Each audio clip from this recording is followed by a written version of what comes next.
Ready to ditch the spreadsheets for a bit. Always up for a little escape. Let's jet set to Medellin today, shall we? Your notes have me itching to trade my laptop for a plane ticket. It's a city that gets under your skin. What's caught your eye?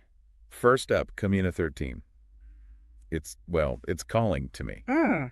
But it's more than just a quick photo op, right? I want the real story. Comuna 13 is a story of transformation. This wasn't always a must-see destination.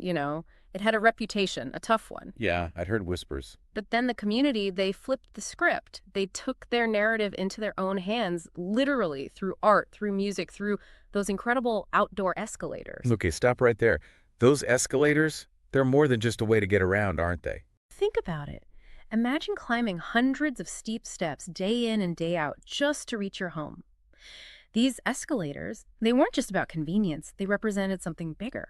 They were a physical symbol of the community's rise, connecting them to the heart of Medellin in a way that was never possible before.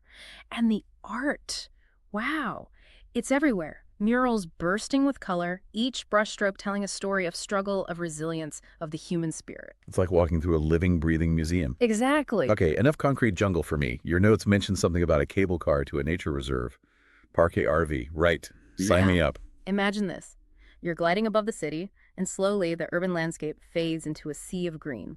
Lush forests, hidden waterfalls, air so clean you can taste it. Don't forget those views. Ah, yes. Medellin sprawling beneath you. It's a side of the city most tourists never see.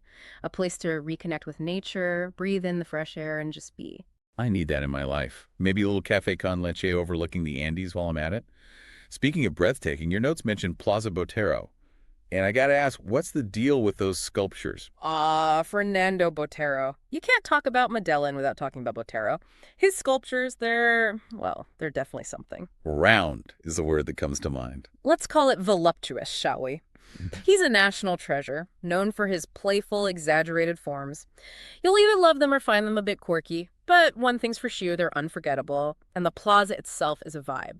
Street performers, vendors selling arepas, locals and tourists alike just enjoying the Medellin sunshine. It's the heart and soul of the city. I can almost taste those arepas now. Now, while we're on the topic of Botero, what about his museum?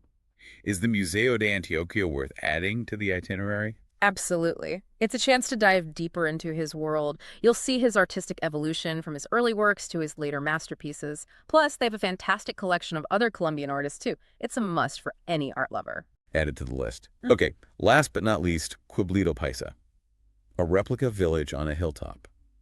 It's like something out of a storybook. It's a little touristy, sure, but the views alone are worth it. Imagine cobblestone streets, colorful buildings, and those panoramic cityscapes we talked about.